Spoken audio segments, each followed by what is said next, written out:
Hi, എല്ലാവർക്കും സുഖമല്ലേ? ഞാനിന്ന് കാഷ്യൂ കൊണ്ട് ഒരു വറുത്തരച്ച കറി ഉണ്ടാക്കാൻ പോവുകയാണ്. അതിനുവേണ്ടി ഞാനിവിടെ പിളർന്ന കാഷ്യൂ ആണ് എടുത്തിരിക്കുന്നത്. കാഷ്യൂ മുഴുവനായിട്ടുള്ളത് വാങ്ങിക്കാൻ കിട്ടുമല്ലോ, നിങ്ങൾക്ക് അത് വേണമെങ്കിലും ഉപയോഗിക്കാം കേട്ടോ.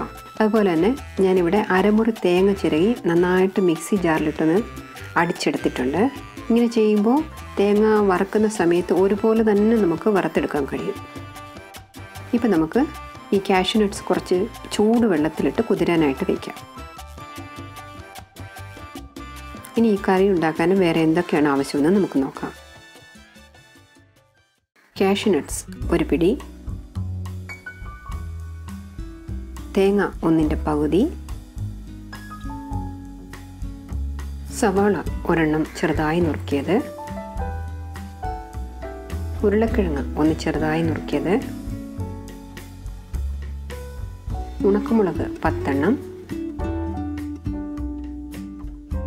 മല്ലി 2 ടേബിൾ സ്പൂൺ,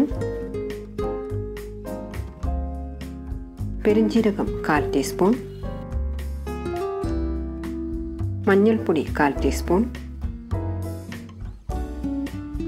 കറിവേപ്പില ആവശ്യത്തിന്, പച്ചമുളക് 3 എണ്ണം,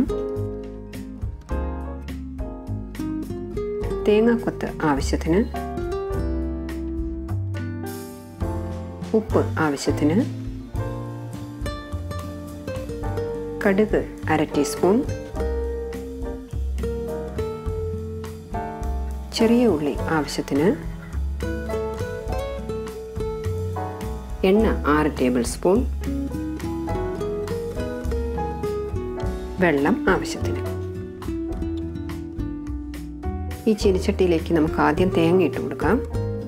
കൂടെ തന്നെ ചെറിയ ഉള്ളിയും ചുവന്ന മുളകും മല്ലിയും അല്പം കറിവേപ്പിലയും ഇട്ട് കൊടുക്കാം. ഇപ്പം നമുക്ക് സ്റ്റൗ ഒന്ന് ഓൺ ചെയ്തിട്ട് തീ വളരെ കുറച്ചിട്ടതിന് ശേഷം ഇത് നന്നായിട്ട് ഇളക്കി മൂപ്പിച്ചെടുക്കണം. കണ്ടില്ലേ, ഇതിപ്പോൾ നന്നായിട്ട് മൂത്തിട്ടുണ്ട്. ഇപ്പം നമുക്കിതിലേക്ക് 1/4 ടീസ്പൂൺ പെരുംജീരകം കൂടി ഇട്ട് കൊടുക്കാം. പെരുംജീരകം ഇട്ട് നന്നായിട്ടൊന്ന് ചൂടാക്കിയതിന് ശേഷം നമുക്കിത് ഇറക്കി വെച്ചിട്ട് ഇത് നല്ലതുപോലെ തണുത്തതിന് ശേഷം അല്പം വെള്ളവും ചേർത്ത് മിക്സിയിലിട്ട് നന്നായിട്ടൊന്ന് അരച്ചെടുക്കണം. ഇനി നമുക്ക് ഈ കറി ഉണ്ടാക്കി തുടങ്ങാം. ഞാനിവിടെ ഒരു ചീനിച്ചട്ടി ചൂടാകാനായിട്ട് വെച്ചിട്ടുണ്ട്. ചീനിച്ചട്ടി ചൂടായതും നമുക്കതിലേക്ക് എണ്ണ ഒഴിച്ചു കൊടുക്കാം.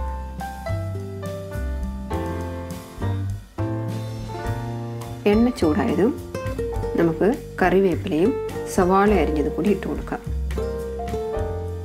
സവാള വേഗം ഒന്ന് വഴന്നു വരാനായിട്ട് അല്പം ഉപ്പും കൂടി ഇട്ട് കൊടുക്കാം.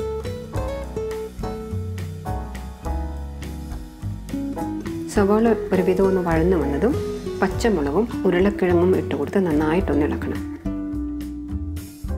അതിനുശേഷം നമ്മൾ നേരത്തെ ചൂടുവെള്ളത്തിലിട്ട് വെച്ചിരുന്ന കാഷ്യൂ നട്ട്സ് ഇല്ലേ, അതുകൂടി ഇതിലേക്ക് ഇട്ട് കൊടുക്കാം. ഇപ്പം എല്ലാം കൂടി ചേർത്ത് നന്നായിട്ടൊന്ന് വഴറ്റിയതും 1/4 ടീസ്പൂൺ മഞ്ഞൾപ്പൊടി കൂടി ചേർത്ത് കൊടുക്കാം. ഇപ്പം നമ്മൾ നേരത്തെ അരച്ച് വെച്ചിരുന്ന മസാലയിലിരുന്ന് കുറച്ചെടുത്ത് ഈ കൂട്ടിലേക്ക് ഇട്ട് കൊടുത്ത് നല്ലതുപോലെ ഒന്ന് വഴറ്റണം. ഇപ്പം നമുക്കിതിലേക്ക് കുറച്ച് വെള്ളം കൂടി ഒഴിച്ചു കൊടുക്കാം. ഇനി ഇത് കുറച്ച് നേരത്തേക്ക് നമുക്കൊന്ന് മൂടി വെച്ച് വേവിക്കാം. ഇപ്പം നമുക്കൊന്ന് തുറന്ന് നോക്കാം. ഇതിൽ വെള്ളമൊക്കെ വറ്റിയിട്ടുണ്ട്. ഇനി നമുക്ക് ബാക്കിയിരുന്ന അരപ്പും കൂടി ചേർത്ത് ആവശ്യത്തിന് വെള്ളവും ഉപ്പും ചേർത്ത് നന്നായിട്ടൊന്ന് ഇളക്കിയിട്ട് അല്പനേരത്തേക്കും കൂടി ഇതൊന്ന് അടച്ചു വെച്ച് വേവിക്കാം. ഇപ്പം നമുക്കൊന്ന് തുറന്ന് നോക്കാം. കറി നല്ലതുപോലെ തിളച്ച് വന്നിട്ടുണ്ട്. ഞാനിവിടെ പുളി ചേർക്കുന്നില്ല. നിങ്ങൾക്ക് വേണമെന്നുണ്ടെങ്കിൽ ഒരല്പം പുളി പിഴിഞ്ഞ വെള്ളം കൂടി ചേർക്കാം കേട്ടോ. ഇപ്പം നമുക്ക് സ്റ്റൗ ഓഫ് ചെയ്തിട്ട് കടുകും കറിവേപ്പിലയൊക്കെ വറുത്തിടാം. ഞാനൊരു ചീനിച്ചട്ടി ചൂടാകാനായിട്ട് വെച്ചിട്ടുണ്ട്. ഇപ്പം നമുക്കിതിലേക്ക് എണ്ണ ഒഴിച്ചു കൊടുക്കാം. എണ്ണ ചൂടായതും കടുകിട്ട് കൊടുക്കാം. കടുക് പൊട്ടിയതും തേങ്ങാക്കൊത്തിട്ട് കൊടുക്കാം. തേങ്ങാക്കൊത്തൊക്കെ ഒന്ന് കളറ് മാറി വന്നതും ഉണക്കമുളകും കറിവേപ്പിലയും കൂടി ഇട്ട് കൊടുക്കാം. ഇപ്പോൾ ഇത് നമുക്ക് കറിയിലേക്കൊന്ന് ഒഴിച്ചു കൊടുക്കാം. അപ്പോൾ നമ്മുടെ കാഷ്യൂ നട്ട് കറി റെഡിയായിട്ടുണ്ട്. നല്ല ഹെൽത്തി ആയിട്ടുള്ള ഒരു കറിയാണ് കേട്ടോ ഇത്. അതുപോലെ തന്നെ നല്ല ടേസ്റ്റും ഉണ്ട്. നിങ്ങൾക്ക് ഈ വീഡിയോ ഇഷ്ടമായെങ്കിൽ ലൈക്ക് ചെയ്യാൻ മറക്കരുത്. അതുപോലെ തന്നെ ഷെയർ ചെയ്യാനും സബ്സ്ക്രൈബ് ചെയ്യാനും മറക്കരുത്. നിങ്ങൾ ആദ്യമായിട്ടാണ് എൻ്റെ ഈ ചാനൽ കാണുന്നതെന്നുണ്ടെങ്കിൽ സബ്സ്ക്രൈബ് ചെയ്യാൻ മറക്കരുത്. കൂടെ തന്നെ ബെല്ലൈക്കണും കൂടി ഒന്ന് പ്രസ് ചെയ്യണേ. എങ്കിൽ മാത്രമേ ഞാനിടുന്ന ഓരോ പുതിയ വീഡിയോയുടെയും നോട്ടിഫിക്കേഷൻ നിങ്ങൾക്ക് കിട്ടുകയുള്ളൂ.